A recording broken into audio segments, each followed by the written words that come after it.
नमो बुद्धाय, जय सम्राट, जय भीम, जय भारत। मैं हूं प्रदीप मौर्य, आप देख रहे हैं न्यूज 7 भारत। आज इस न्यूज रिपोर्ट के माध्यम से हम जानेंगे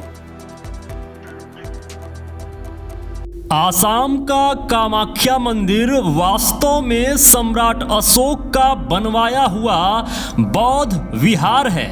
इस प्राचीन बौद्ध विहार को पाखंडियों ने किस प्रकार बदला, कब बदला और किस प्रकार यहाँ पर बौद्ध भिक्षुओं का रहना होता था, कब इसे परिवर्तित करके एक देवी का मंदिर बना दिया गया। इस न्यूज रिपोर्ट में आप पूरी तरीके से समझ पाएंगे कि किस तरीके से आसाम का कामाख्या मंदिर प्राचीन बौद्ध विहार है। तो वीडियो अंत तक जरूर देखिएगा। तथागत बुद्ध के जीवन काल में ही उनका धम्म प्राचीन रूप में फैला था, जिसे आजकल आसाम कहा जाता है। दीठिका नामक बौद्ध भिक्षु ने सम्राट अशोक के समय संपूर्ण आसाम बौद्ध बनाया था। सम्राट अशोक ने बुद्ध की अस्थियों पर संपूर्ण जम्मू द्वीप में 84,000 स्तूप बनवाए थे और इनमें से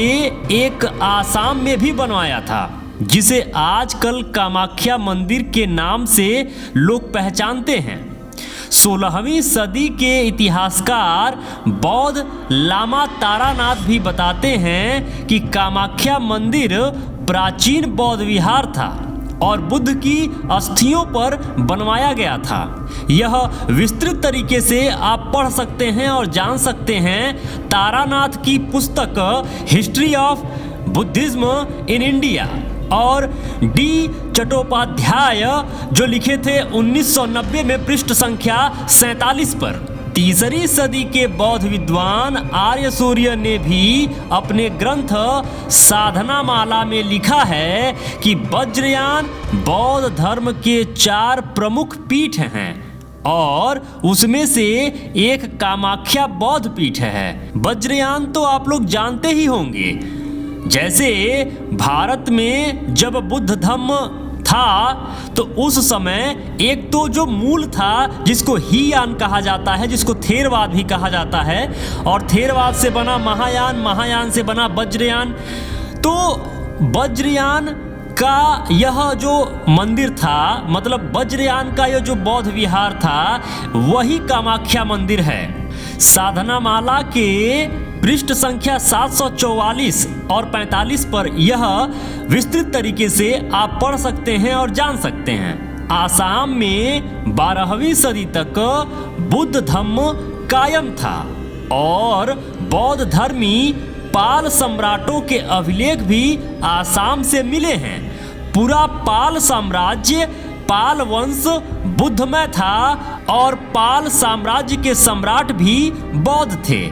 पाल साम्राज्य के अंत के बाद आसाम के बौद्ध स्थलों का ब्राह्मणीकरण किया गया और उनके साथ कामाख्या पीठ का भी पाखंडीकरण किया गया और उसके साथ इस बौद्ध विहार को कामाख्या मंदिर में बदल दिया गया, जिसे शाक्त पंथ के नाम से कामाख्या पीठ को शाक्त पीठ बनाया गया और काल्पनिक शक्ति देवी के साथ उसे काल्पनिक कथा की मदद से जोड़ा गया। काल्पनिक शिव ने काल्पनिक देवी के शरीर के टुकड़े अलग अलग जगहों पर फेंक दिए, जिससे अलग अलग शाक्त पीठ बनाए गए, ऐसा बताया जाता है। आसाम के कामाख्या पीठ पर देवी का जननेंद्रिय फेंका गया, जिसे गुप्तांग कहा जाता है, जिससे वहां पर मासिक माहवारी के रूप में कामाख्या देवी का पूजा किया जाता है और देवी को खुश करने के लिए असंख्य प्राणियों की बलि दी जाती है। इस तरह आसाम का कामाख्या मंदिर वास्तव में सम्राट अशोक द्वारा बनवाया गया प्राचीन बौद्ध विहार है और इस मूल बौद्ध विरासत को नष्ट करने के लिए काल्पनिक कथाओं के माध्यम से उसका पाखंडीकरण किया गया। यह लेख लिखते हैं डॉक्टर प्रताप चाटसे, जो कि बुद्धिस्ट इंटरनेशनल नेटवर्क से हैं। कामाख्या ही नहीं, भारत में जितने भी प्राचीन मंदिर हैं, जो भी मंदिर 8वीं शताब्दी से पहले का है, गारंटेड है वह सभी के सभी मंदिर बुद्ध धर्म से संबंधित बौद्ध विहार हैं। गुप्त काल और पाल काल, इन दोनों साम्राज्य जब तक थे, यह बुद्धमय भारत बना हुआ था। वह सभी सम्राट बौद्ध थे। बुद्ध धर्म के उत्थान के लिए पाल वंश और गुप्त साम्राज्य में बहुत सारे शिक्षण संस्थान और महायान और वज्रयान लगातार इनके समय में बढ़ता रहा और अपने चरम पर था। पाल वंश के समाप्ति के बाद शुरू हुआ पाखंडियों का बुद्ध धर्म को रौंदने का सिलसिला, परिवर्तित करने का सिलसिला। तो हुआ वही, बोधिसत्व तारा की मूर्तियों को परिवर्तित करके दुर्गा बना दिया गया। बोधिसत्व मंजूश्री की मूर्तियों को परिवर्तित करके काली बना दिया गया। वोटिव स्तूप को बदल करके शिवलिंग बना दिया गया। मनौती स्तूप को बदल करके शिवलिंग बना दिया गया। सम्राट अशोक के स्तंभों को तोड़कर शिवलिंग बना दिया गया।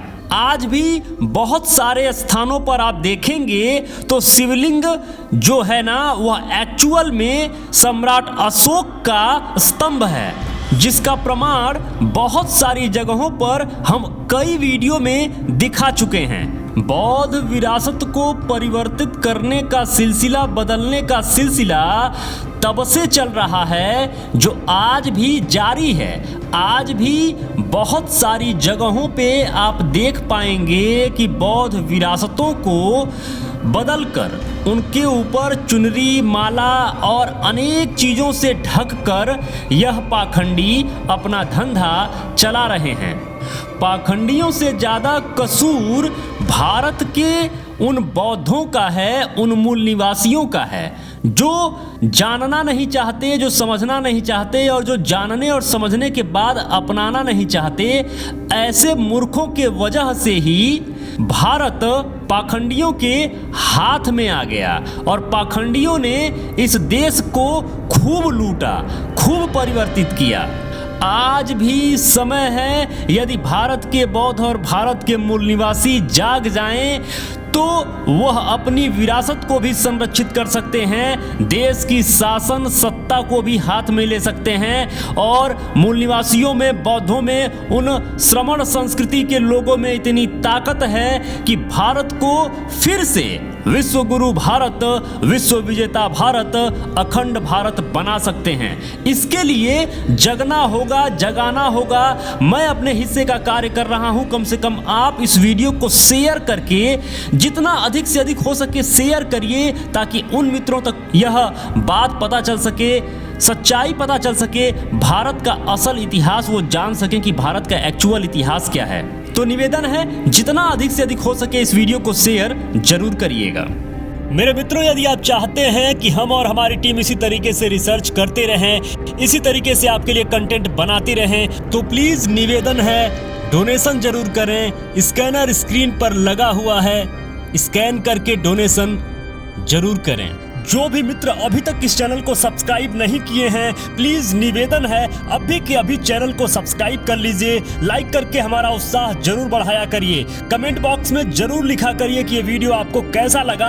जो भी मित्र अभी तक इस चैनल पर बने हुए हैं, ये वीडियो देख रहे हैं, आप सबको बहुत बहुत मंगल कामनाएं। नमो बुद्धाय, जय भारत।